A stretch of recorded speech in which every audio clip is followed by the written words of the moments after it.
Hey everyone, you won't believe what happened to me last month. It started as something so ordinary, just helping out my neighbor when her shower broke. But what happened after, changed my entire life forever. So before I begin, hit that like button and subscribe for more unbelievable real-life stories that touch your heart and twist your mind. You don't want to miss this one, trust me. It was a rainy Sunday morning when I first heard her knocking on my door.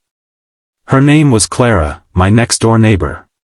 She'd moved in about 3 months ago, quiet, polite, the kind of person who always smiled when you passed by but never really talked much.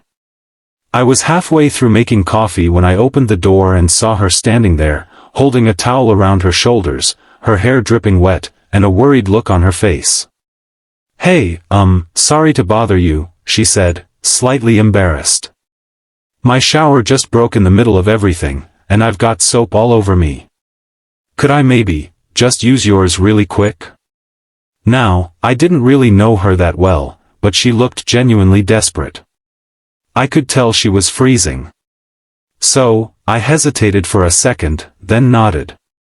"Yeah, sure, come in." She smiled with relief and hurried inside. The moment she stepped in, she looked around like it was her first time seeing another home in weeks. My apartment was small but tidy, books stacked everywhere, faint scent of coffee and cinnamon. "Thank you," she said softly, "I promise I'll be quick." As she went into the bathroom, I sat back on the couch, trying not to overthink it. But after a few minutes, I heard a strange noise, like something heavy falling. I jumped up and ran to the bathroom door. "Clara? You okay?" I called out. No answer. My heart started racing. I knocked again, harder this time. "Clara? Are you alright?" Still nothing. Panic hit me. I grabbed the handle, it wasn't locked, and pushed it open. What I saw made my stomach twist. Clara was sitting on the floor, holding her ankle, tears mixing with the water from the shower. "I slipped," she said in a trembling voice. "I think I twisted it." I immediately turned off the running water and helped her sit up. Her ankle was swollen.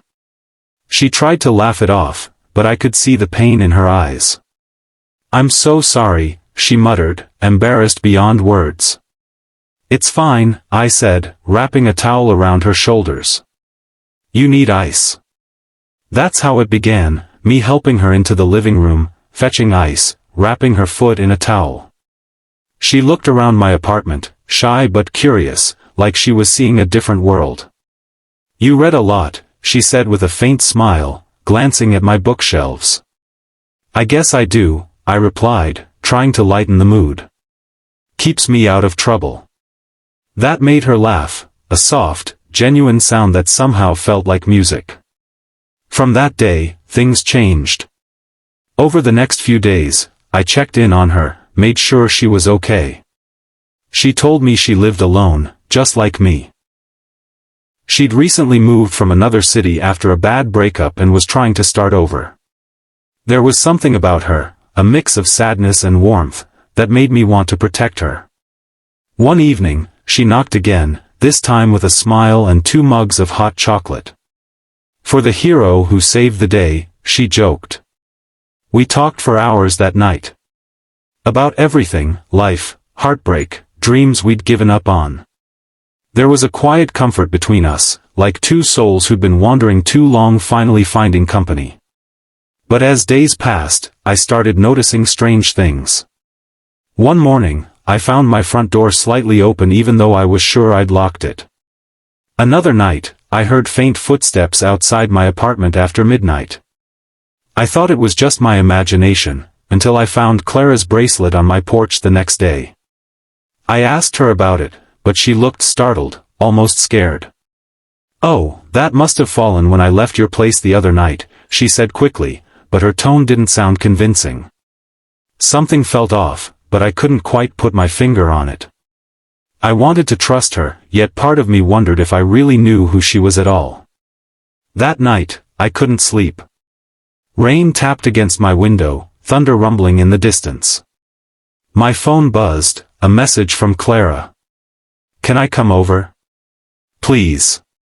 It's urgent. Before I could reply, there was a knock on my door. And that's where everything took a turn I never expected. When I opened the door, Clara looked terrified. Her eyes were wide, her hair soaked from the rain, and she clutched a small duffel bag to her chest. Can I stay here? Just for tonight, she said, her voice shaking. Please. I can explain everything later. Without thinking twice, I let her in. She was trembling, her hands cold as ice. I gave her a blanket and made her tea. After a few minutes, she finally spoke. I didn't tell you the truth, she whispered. About why I moved here. I sat there, silent, waiting. She took a deep breath. My ex, he wasn't just a bad boyfriend. He was controlling. Violent. When I left him, he said he'd find me. I changed my number, moved here, tried to start fresh. But I think he found me again. The words hit me like a punch. Suddenly, everything made sense, the fear in her eyes, the late-night footsteps, the way she always looked over her shoulder. I didn't mean to drag you into this, she said, tears filling her eyes. But I didn't know where else to go. I could see the desperation on her face.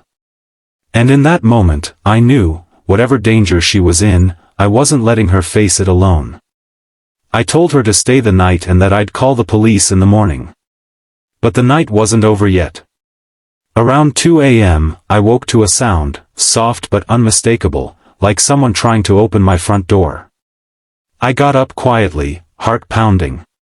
The handle rattled. Then a deep voice whispered from the other side, Clara. I know you're in there.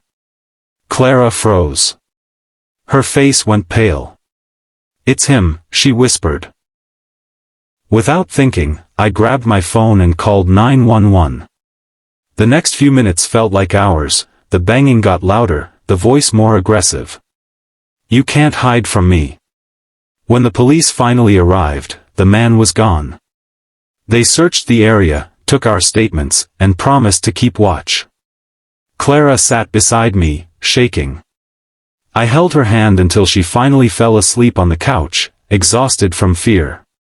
The next morning, she thanked me for everything. You didn't have to do all that, she said softly. Yeah, I replied, smiling faintly. But I wanted to. After that night, we became inseparable.